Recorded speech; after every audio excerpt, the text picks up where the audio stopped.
Hey guys, Brent Build Show, talking today about hand tools and what are the best hand tools to carry around in your tool pouch and why should we be using hand tools today in this modern world. Come join me. So today I wanted to talk about precision. I remember when I was in North Bennett Street, I always thought that you should be carrying around a carpenter's pencil, right? My Keep Craft Alive pencil. Thank you, Fine Home Building. And so he pointed out pretty quickly, my instructor, that you really needed to be using a pencil like this. And then he drew a line, okay? And you know, that line is probably a 32nd of an inch. And then he drew another line, try to draw a fat one here. And that's maybe an 1/8 of an inch, right? And so that if you look at these two lines, right, we're talking about a 32nd versus an 1/8. And his point was, when you have a big fat line, which side of the line are you going to cut on? Are you going to cut it so it's tight? Are you going to cut it so that there's plenty showing? Because now you're off about, you know, up to an 1/8 of an inch if you cut it wrong. So all of a sudden, you know, precision meant, you know, dialing down my idea of what close is to a 1/16th, a 32nd of an inch or more. So what tools should you carry in your bag? I've got a couple bigger hand planes, right? These are pretty heavy. They're 2 or 3 pounds each. But to help you understand the way we used to craft versus the way we craft today, you know, this is a Stanley Bedrock. Now, Bedrock was the type of, it was basically the improved version of the Stanley plane. And you can see it because of this squared off area here. You also notice the sole is corrugated, right? It's grooved out. And the reason they did that was because if you plane for a long time and you go like this, the plane with less surface area, less friction, right? It'll work better, okay? It'll work easier. So this Stanley Bedrock, it's a 605, right? It's normally a 6, which determines its length, right? But this is a 605, this is a Stanley Bedrock. Probably a little bit too heavy to carry around in your bag.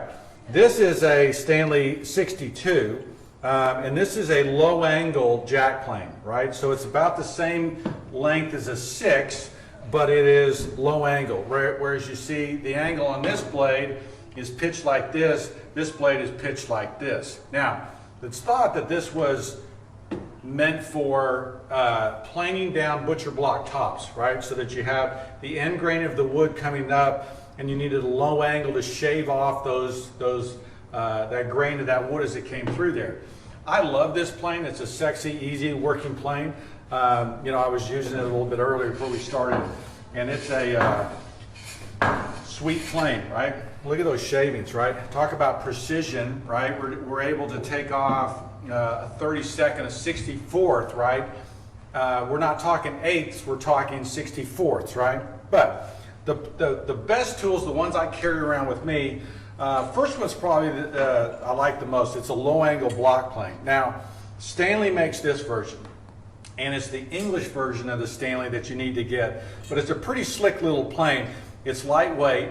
It also has an adjustable shoe. Now that's that front part that I can, if I loosen this and move this back and forth, I can actually get more room up here depending on how much work I want to hog off. So, you know, same thing here. Let's say this is the edge of a door. I need to plane it.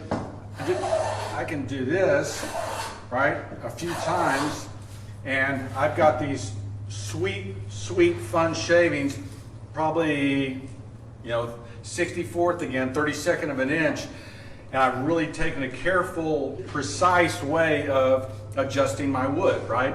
And then, of course, Lee Nelson has a version of them. Now, Lee Nelson is a Maine tool maker who began to make copies of these original Stanley planes that were no longer available. And he did it in a wonderful way with his bronze and his castings, and they're beautiful tools. The iron's actually thicker and heavier. They're easy in your hand. They're very comfortable to use. And so if you can't find the old Stanley, then I highly recommend the Lee Nelson planes. They're awesome. The next tool is a handsaw, right? I still carry around a handsaw. I got two types. I've got a Lee Nelson back saw, okay, and this is an Irwin Japanese saw, right? You can buy these at any lumber yard. First of all, look at this. Look at that grip of that handle. Isn't that beautiful, right? And then look how it fits in my hand. Oh, baby! I mean, seriously, that's so comfortable in my hand, and it feels so good. If you just go buy a saw at a lumber yard today, that's not crafted like this, it will be uncomfortable in your hands. You will get blisters, okay? But these old saws, and if you ever bought an old saw, and I know guys who would just buy the handles of old saws because they were so comfortable. But this one fits beautifully in my hand and it feels really good. And the Japanese saws work on the pull stroke, okay, versus the American or English saws which work on the push stroke, right? So the teeth are angled this way on these saws, and you're actually sawing as you push away. These are, you're pulling as you to saw, so the teeth go the other way. There is a level of precision that you're able to get with these tools that you can't get with modern tools. And I'll give you an example. This is a compound miter saw.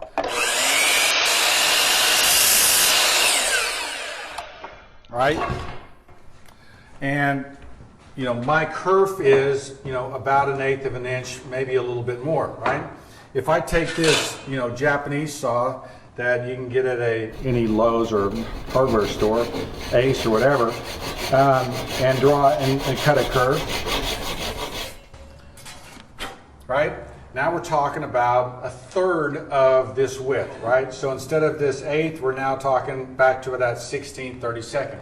I was always told in North Bennett Street that the best steel was Sheffield steel, right? Was from England. And so especially when you're buying old chisels. And so we use Marple's chisels. Marple's is also owned by Irwin now, but there was an English brand of chisels, and the steel's really good. Now, I've got a number of different sizes, right? There's 1.25 inches, there's down to 1/4 inch, I've even got an 1/8 inch one, right?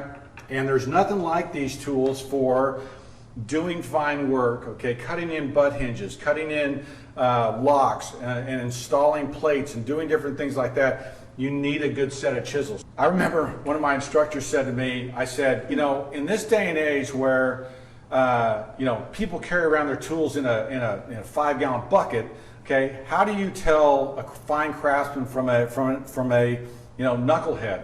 And he said, well, historically, it was the carpenter took around a toolbox, and he had different joints in his toolbox to kind of show off his work. That's no longer possible. So he wisely looked at me and goes, it's really the sharpness of their chisels will tell you the kind of craftsman they are. So if you want to test and find out whether a guy knows what he's doing, see if his chisels are sharp. See if he can, cut hair on the edge of his arm with his chisels.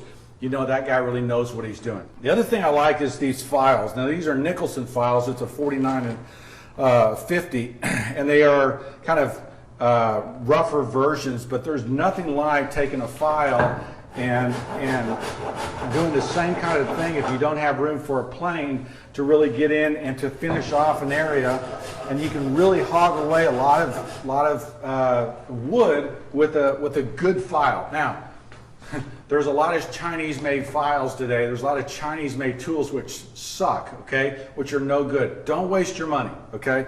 Get good files, get good chisels, and you'll be happy. And the last one is probably something you guys already have. Is a utility knife. Now, there's a number of different blades and a number of different things, but this may be the sharpest tool that you carry around, and because the blades are replaceable and things like that, I really like a tool like this to keep it handy.